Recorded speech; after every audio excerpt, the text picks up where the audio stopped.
people become environmentalists not because they're scared of a line on a graph and, you're going to be dead after, at this point in history if you don't behave.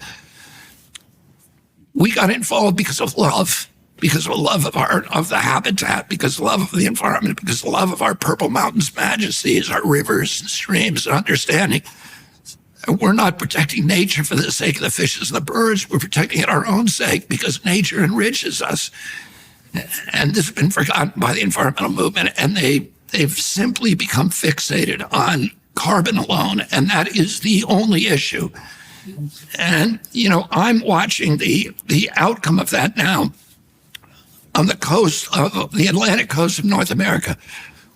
If 21 offshore wind farms being built, it's privatized 5,000 square miles of land between the Gulf of Maine and North Carolina. And they're pounding into the sediment 2,200 of turbines. The turbines are unspeakably large. Just the blades on those turbines are 1,000 feet long. They're bigger than the Eiffel Tower. They're all made in China. And when they explode, which one did off in Nantucket a month ago, they put shards into the water so you can't swim without getting cut. You can't go to the beaches in Nantucket because of the shards on them. They're killing the whale. The nymphs of National Marine Fisheries have warned that the turbines are going to cause the collapse of the cod fishery because they're in the spawning grounds. No, the environmental movement doesn't care. They built these, and they are destroying the whale populations, and everybody knows it. In 2 years, we've had, on average, there was about 4 groundings a year. We've had 109 whale deaths, unexplained. Over the past 2 years alone, since 2016, we've been averaging 16 to 20 a year. And these are right whales. Right whales, there's only 368 left in the world, only 70 fertile females. Minke whales, humpback whales, and other large whale species.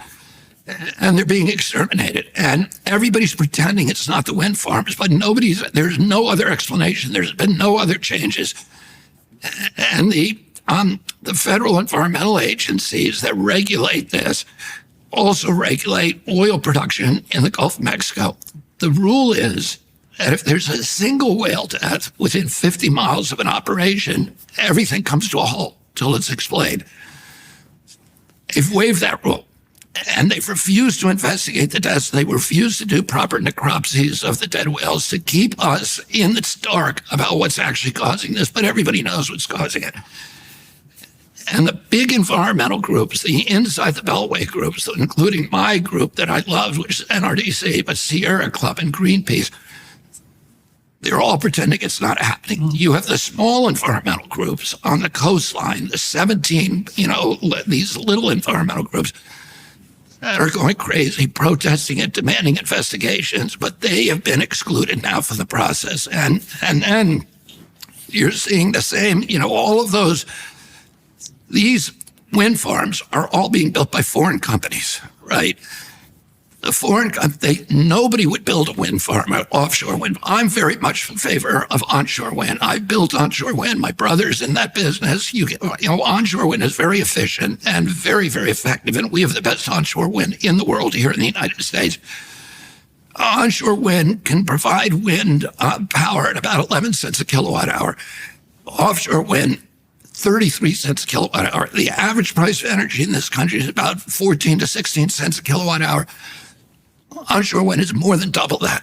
Offshore wind. So no utility in the world would ever build one of these towers unless it wasn't funded billions of dollars in federal subsidies and tax breaks. The foreign companies, because they're foreign, they cannot take advantage of U.S. tax breaks.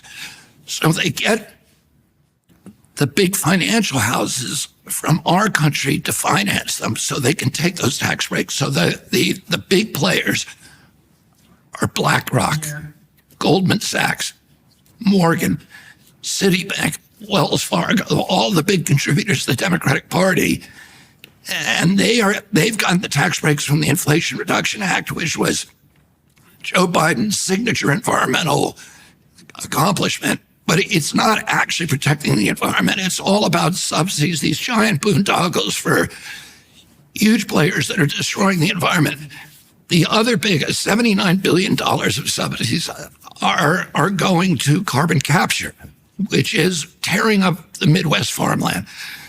Oh, this is a boondoggle to big oil companies, to big methane companies, to big ag, to take the carbon from methane plants and then inject it into deep wells, oil wells in the Bakken Shale and in southern Illinois to bring out the last drops of oil. So instead of reducing carbon, they're actually increasing carbon in the environment. It's just this extraordinary, and it's $79 billion in subsidies to do something that is an absolute boondoggle, and there's no other way to describe it.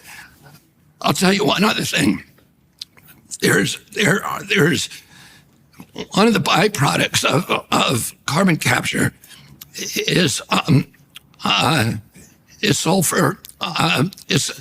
sulfuric acid, which the Woods Hole Marine Institute now has a contract to dump 2 million metric tons of this material, which destroys any form of life. It actually destroys your genes and destroys it at the cellular level.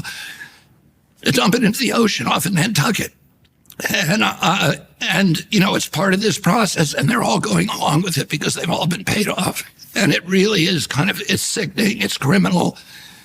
And and that is somehow, as I said, there's been this huge inversion where the Republicans are opposing that. Republicans are focused on protecting the environment, protecting habitat, protecting our children from these toxic chemicals. And the Democratic Party and the associated environmental groups have forgotten about that mission. So you pointed to this inversion. You described the failure on the Democrat side to continue standing for peace. You're very skeptical about the environmental movement in relationship to Democrat policies. You talked about free speech. I'm curious how that inversion played out as well in your more personal experience while you were running for president. Because the last time we talked, you were more or less embarking on your campaign. And so I presume that you as a Democrat. Yes, as a Democrat. And so I presume that, and I know for a fact that you had all sorts of misadventures, let's say, on the campaign route. So I'm curious what you encountered, practically speaking, in terms of impediments to your campaign, because you were, as we all know, you were trying to rehabilitate the Democrats, to pull them to the center, to put yourself forward as a credible candidate.